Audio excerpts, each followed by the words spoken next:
L'histoire que je vais vous raconter est celle de Bintou. Alors, pour ceux qui ne me connaissent pas, je m'appelle Cheikh Traoré et je réalise des vidéos sur les réseaux sociaux. Si vous n'êtes pas encore abonné, je vous demande de vous abonner et d'activer la cloche de notification pour recevoir toutes mes nouvelles vidéos. Tenez-vous bien, cette histoire va bousculer plus d'un. Mais je l'assume quand même, car je pense qu'il est super important de dévoiler au grand public le mal-être et les difficultés que certaines vivent dans leur famille. Alors, si vous êtes prêts à embarquer avec moi, prenez un siège et c'est parti. Bintou est issue d'une famille polygamique dont la maman était la première femme. Son père arrivait à un certain moment à marier une deuxième femme qui est devenue sa deuxième maman. Les choses se passaient très bien jusqu'à ce que la maman de Bintou commence à rentrer dans une période sombre de sa vie. Elle avait tout perdu et donc ne pouvait plus s'occuper de Bintou. Vous savez, dans beaucoup de familles, notamment en tout cas chez moi, ce sont les mamans qui tiennent vraiment la famille. Donc c'est celle-là, la femme battante, qui s'occupe des enfants, qui essaie de faire tout en tout cas pour mettre à l'aise les enfants. Le papa étant là justement pour subvenir aux besoins qui lui incombent. Donc c'est vraiment une sorte de complémentarité entre le papa et la maman. Mais la configuration change lorsque le papa prend une autre femme, car cette deuxième est devenue la chouchou, celle pour qui il n'a que Dieu, celle pour qui il est prêt à tout faire, délaissant ainsi la maman de Bintou. Cette situation était un peu compliquée car Bintou allait encore à l'école. Trouvant cette situation injuste, Bintou décide alors d'aller vivre chez son père, donc avec sa deuxième femme. C'était très compliqué car cette dame n'arrivait pas à supporter la présence de Bintou chez elle. Les choses étaient un peu tendues. Bintou ne mangeait parfois même pas à la maison, car lorsqu'elle partait en cours et qu'elle revenait un peu plus tard, si la nourriture avait déjà été servie, aucune part ne lui était laissée.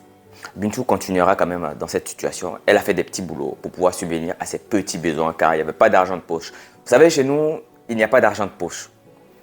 Chacun se démerde. On va manger à notre faim, certes, parfois même pas. Mais les choses se passent telles qu'elles sont. L'argent de poche, elle ne l'avait pas. Donc, elle se démerdait pour faire ses petits commerces à l'école pour pouvoir avoir quelques petits jetons et acheter ce qu'elle a envie d'acheter. En tout cas, subvenir à ses petits besoins. 3 ans plus tard, Bintou aura son baccalauréat.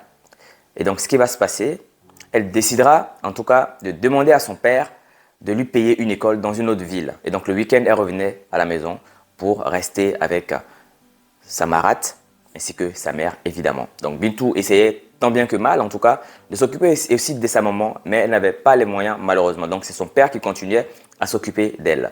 Jusqu'à ce que sa marate décide de lui couper tous les vivres. C'est-à-dire que le papa ne pouvait plus lui envoyer de l'argent sans l'accord de la marate. Et donc, les choses ne se passaient pas, malheureusement, comme prévu. Bintou est rentrée dans une période très sombre également, comme sa mère. C'est très difficile pour elle. Mais tenez-vous bien, elle n'a pas abandonné. Bintou rencontrera un chef d'entreprise à un moment donné de sa vie qui lui proposera justement de l'accompagner dans cette démarche-là, d'essayer de l'aider tant bien que mal. Et donc ce chef-là l'a embauché en stage à Abidjan et les choses se passaient beaucoup mieux. Bintou continuera son stage. À l'issue du 8e mois de stage, ce monsieur lui propose de l'embaucher chaque week-end pour qu'elle vienne travailler, pour qu'elle puisse avoir en tout cas de quoi à se nourrir. Bintou a accepté joyeusement cette offre. Et donc Bintou continuera. Elle a passé un BTS, après une licence et même un master en comptabilité. Bintou finira ses études et le même monsieur qu'elle a rencontré, ce chef d'entreprise à Abidjan, décide de la garder en tant que comptable dans son entreprise. N'oubliez pas, Bintou avait été toujours maltraitée par sa marate qui ne l'appelait presque jamais pour savoir comment est-ce qu'elle allait. La situation entre la marate de Bintou et sa maman était très tendue. Les deux ne se parlaient presque plus. Son papa n'arrivait pas à gérer cette situation. Donc Bintou a grandi dans ce genre d'environnement. Après avoir été embauchée, elle reviendra pour informer son père de ce très joyeux moment, ainsi que sa marate évidemment. Celle-ci n'a pas bien apprécié. Malheureusement, car pourquoi est-ce que Bintou va réussir au détriment de elle, ses enfants? Elle aurait été très joyeuse, très heureuse pour Bintou, car ça reste quand même la fille de son mari, donc sa fille entre guillemets, mais ce n'a pas été le cas.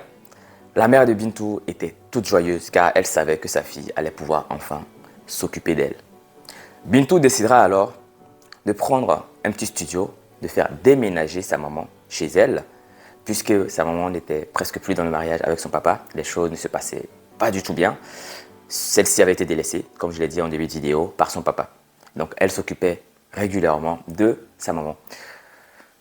5 ans plus tard, c'est-à-dire en 2014, son papa aura un accident très grave qui malheureusement l'a cloué au lit. Samarat était une femme au foyer, donc ne travaillait pas, n'avait pas les moyens de subvenir aux besoins de son mari qui a tout perdu, mais aussi de elle-même ses besoins. Tenez-vous bien, elle avait 4 enfants, cette dernière, et donc Bintou avait toujours considéré ces enfants-là en tout cas comme son frère, malgré les différends qui existaient entre elle et la Marat. Les années passées, Bintou décide de scolariser, de continuer à payer l'étude de l'aîné de sa Marat, mais elle a décidé quand même de prendre du recul, de ne plus adresser la parole à sa Marat, car elle ne pouvait pas continuer dans cette hypocrisie de celle même qui l'a punie lorsqu'elle était plus jeune, de celle qui n'a pas accepté sa présence dans sa maison lorsqu'elle en avait le plus besoin. Et pourtant, c'était quand même la maison de son père, mais elle n'a pas accepté. Vous savez, il y a un proverbe qui dit que lorsque la femme est gentille dans la maison, vous aurez tout. Mais lorsque l'homme n'est pas gentil, on s'en fout. C'est-à-dire que lorsque vous allez dans une maison, et si la maman est gentille et accueillante, ne vous souciez pas du papa. Mais ce n'était pas le cas malheureusement chez la Marat de Bintou, car cette dame était un réel enfer pour elle. Bintou a donc réussi sa vie. Elle travaille dans une très bonne entreprise. Elle est responsable d'une équipe de 8 personnes, et donc ce qui fait qu'elle a un salaire assez abordable. Elle a quand même décidé de couper les ponts avec sa Marat, mais aussi son père, car elle a trouvé injuste cette situation-là, d'un papa qui décide de délaisser ses enfants au détriment de sa femme. Bintou est donc dans une situation très confortable actuellement. Elle vit avec sa mère, qui est très épanouie également. Ses frères sont aussi scolarisés et ils continuent en tout cas tant bien que mal leurs études. Et je l'avais dit, Bintou continue de payer l'étude de l'aîné de sa Marat, qui tisse de très bonnes relations justement avec ce dernier.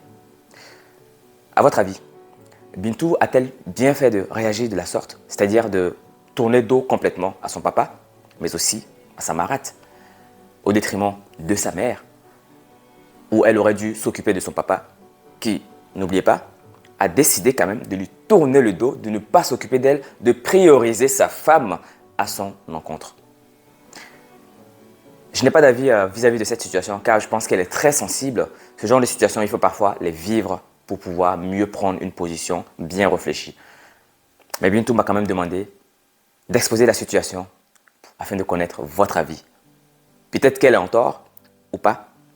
J'aimerais que vous preniez 2 secondes pour apporter votre contribution à cette vidéo.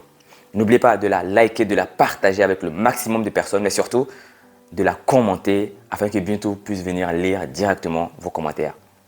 Si vous avez une histoire également, n'hésitez pas à me contacter en privé afin que nous la mettions justement en scène pour que les autres puissent venir aussi donner leurs avis. Donnez vos avis en commentaire et on se retrouve très certainement dans une prochaine vidéo. Alors prenez soin de vous et de vos proches et je vous souhaite de passer un excellent week-end. D'ici là, on se retrouve très certainement dans une prochaine vidéo. Mon nom est Cheick Traoré. Au revoir.